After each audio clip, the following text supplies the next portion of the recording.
try to use AI to replace your thinking. Like, you're not thinking first, you're not providing any context. It's going to give you something really flowery. And more importantly, when you use it in this problematic way, you're skipping the embodiment of your work. People crave you being authentic and original. And if you can't embody your work first before you bring it to AI, you're just manufacturing this embodiment and authority. It's not original. We're going to be talking about AI today, how to use AI ethically in your coaching business. AI is all the hype. It has been. It's everywhere right now. And depending on who you talk to, AI is either the thing that is going to save you hours of time and you want to use it. It's going to buy back your freedom. You got to work smarter, not harder. Let's go AI. Or if you talk to somebody else, they're going to say, this is the thing that's going to ruin trust. This is ruining creativity. It's taking jobs. It is not in alignment with your coaching business. You're out of integrity, yada, yada. So honestly, both perspectives exist for a reason. I deeply understand both sides. I want to break it down. This episode is about AI, yes, but it's also about ethics, always disclosing when you use AI. I think transparency is key. People want to see that. Actually disclosing when you use AI can boost your engagement rate. It's like people are playing a game. Is this really you or is this AI? It is going to be about leadership. It's about how we lead when AI exists. We're in the AI renaissance, as I call it, but it's not here to replace us. So how do we remain a leader when we're using AI? Discernment, when we should use AI and when we shouldn't use AI, and how to use AI in a way that supports your coaching business instead of hollowing it out. That's what we're going to talk about. And then, yes, I'm going to talk about Carly AI as well. This is all of my AI agents that I have built to help you have more freedom in your life. I built Carly AI very intentionally. It's actually one of the most badass things I have ever created to date. And everybody who has Carly AI is absolutely raving and they're obsessed because Carly AI is meant to help you do all of the marketing, all of the sales, all of the funnels, and create your lead magnets, figure out your niche, do a brand audit so that you can buy back your time. We have to leverage AI, but we need to do it in a way that is intentional, that we're still using discernment and having leadership, and we're using it in an ethical way. So let's dive in. Why does AI feel so charged? Why does this topic feel so charged when people talk about AI? It's like we tense up in our body some way. And for a lot of coaches, especially therapists, healers, service-based professionals, everybody that I work with, AI does bring up a real concern. And this is things that I hear all the time. Well, is this cheating? Am I being authentic? Does this cheapen my work? What if clients feel misled? What if I become replaceable? This is a big one. So here's what I want to say clearly. This fear is not irrational. I get it, but it is often misdirected, in my opinion. The real fear is not AI. We can leverage AI. The real fear is losing relevance. It's losing originality. It's losing trust. It's losing your voice, or it's just being straight up fake and pretending that you know something you don't. People can very easily take AI generated content. They can pass it off as their own insights. They can pretend to be an expert in a field where they may have little depth or knowledge about the area. That's scary. And it is happening.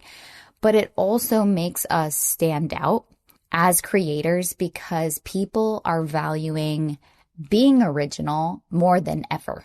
People are valuing being authentic more than ever. Literally, all you have to do is be original, not a robot, and then you win the game.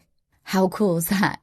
I place a lot of value on developing original content and protecting my IP, my intellectual property. I am a content creating machine.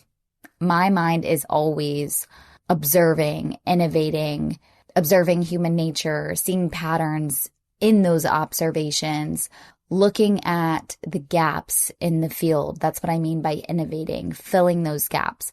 I feel compelled almost 24/7 to create frameworks accordingly. I'm always thinking of new ideas to do things faster, easier, and then I create a proven proprietary system. That is just what I do as an innovator. My hard drive, my operating system is a treasure trove of content that I have created. So yes, I place high value on developing original content, but I'm also not afraid to use AI as a partner to refine my ideas, to brain dump, to draft things. But here's the thing, I'm leading. I still have leadership when I use AI. I'm training it. It is not replacing me. So many people are using AI to write their social media post, and it's falling on deaf ears. Why? Because it sounds like AI. It's not following proven copywriting frameworks. There isn't any personality behind it. They're using it to replace them, to take a shortcut, to cop out of being the visionary, to cop out of being the leader. They want the easy button. So let's get grounded on what AI is and what AI isn't. AI is not a replacement. It's not a replacement for your thinking, for your ethics, for your leadership, for your relationship with your people. It's not a replacement for discernment. You will, if you take anything from this episode, take this. You will always remain the visionary in your business. You will always remain being the CEO in your business. AI cannot replace that. AI is a tool. And like any tool, it depends how you use it. The impact of AI depends how you use the tool. So let's talk about ethics when it comes to this, because AI can be incredibly helpful when it's used in the right way, when it's used to brain dump, like I was saying, when it's used to support your thinking, when it's used to organize all of your ideas. So you brain dump and then it organizes them. It's speeding up your execution. It's reducing friction. But again, you're still leading the train. When you try to use AI to replace your thinking, like you're not thinking first, for example, you're trying to figure out your niche and you're not providing any context or thinking, and you're just like, here's something super basic and now spit me out a niche. It's going to give you something really flowery. It's going to have platitudes and cliches. It's not going to pass what I call the high ticket test. It's you trying to avoid clarity, press that easy button. And more importantly, I think when you use it in this problematic way, you're skipping the embodiment of your work. People crave you being authentic and original. And if you can't embody your work first before you bring it to AI, you're just manufacturing this embodiment and authority. It's not original. So ethical AI, because I still want you to use AI, I just want you to use it in the right way. Ethical AI amplifies your expertise. Unethical AI, it's going to replace it. And we can't have AI replace you. If you don't understand what you're teaching, AI shouldn't be doing it for you. If you don't have clarity, AI can't invent the clarity for you. See what I'm saying? AI can't be inventing ideas for you. You have to bring ideas to AI and they can refine them. If you don't have a perspective first, AI shouldn't be faking the perspective for you. You should bring the perspective to AI and then it can help you wordsmith it. Leadership still comes first. And if you don't have this leadership as you're using AI, you're going to blend in. You're going to blend in. People will forget about you. You're going to fall on deaf ears. And the work that you're supposed to do, it's not going to get in the hands of the people that you're supposed to help. Okay, one of the biggest myths that I hear about AI is, well, if people know that I use AI, they're not going to trust me. And that's not true, as long as you use it in the right way. I think actually in my experience, the opposite is true. When it's done right, people can respect it. When you're transparent, people can respect it. Trust isn't built by pretending to do everything manually, especially as we're in an AI renaissance. Trust is built by being honest, by being intentional, by being clear about where AI supports your business, your work, and where it doesn't. I like to use AI to generate photos sometimes when I need something for social media, but I'm always transparent about when it's an AI generated photo or the fact that I'm even using AI generated photos in the first place. Oftentimes you can't even tell the difference, but I like to be transparent. I do a mixture of both. You can very clearly tell because I'm doing a mixture of both. Sometimes I'm wearing zero makeup and I'm in a baseball cap, and other times I have a blazer on. Just be clear about where AI supports your work and where it doesn't. I like to use AI to help me outline content, but I decide what stays, what doesn't stay. I like to use AI to help me draft ideas, but then I need to throw my voice back in. I need to throw my personality back in. I need to throw stories back in. AI can help me think, but it doesn't think for me. I need you to not rely on AI too much. Your clients don't need you to be robotic or perfect. In fact, nobody likes a perfect person. Your people need you to be real. Your people need you to be responsible. Your people need you to be a thought leader. And you can't be a thought leader without thinking first. AI can't just think for you and replace you. So here's places where AI can be used ethically, effectively inside your coaching business. Some tangible examples: content ideation and organization. So you plug in the frameworks. This is what one of my AI agents does. Okay, Sally, the social media writer, she's going to write all of your social media posts for you, but only after you give it content ideation is it going to organize all of your thoughts. Only after you work with Nancy, the niche finder, who's going to help you refine your niche past the high ticket test, is it then going to move you into writing your social media content. It can help you draft emails. I have Emily, the email marketing writing assistant. That's a mouthful, but she writes all of your nurture sequences, all of your funnel email sequences, your opt-ins, even for client fulfillment. So any email sequence that you need, okay, but drafting those emails and then you review them. Drafting your posts, your outlines, your scripts, but then you review them. You infuse yourself, your story, your personality back into it. Maybe brainstorming, messaging, and positioning. I love to use AI for SOPs, workflows, everything internal. My team has an AI agent where essentially instead of going and asking me all the time in my Slack, they just go to my team AI. Is attached to my SOP library, all of my systems. It's trained on that. So it can compress time in this way. It can make execution faster, but it's not meant to replace client discernment, trauma-informed judgment. Absolutely not. Ethical decision-making, emotional attunement, coaching presence. So yes, AI can help you move faster, but it can't help you lead better unless you're already leading. You have to lead. I want to talk a little bit about why I built Carly AI, because this matters as we're tying this into the ethical conversation. Because I didn't build Carly AI to replace learning marketing, learning sales, learning how to refine your messaging. I didn't build Carly AI to just create generic content or turn people into these copy and paste brands. I'm all about helping you stand out, but I built it to help you reduce the overwhelm. I know you're short on time. Everybody's busy. I built it to help you support clarity, help coaches think better, not think less, but think better.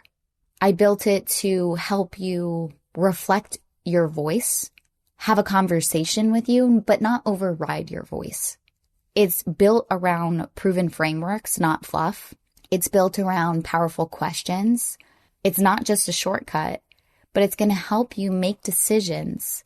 It's not going to replace decision making. It's not a decision replacement, but it is going to support your decisions. See the difference?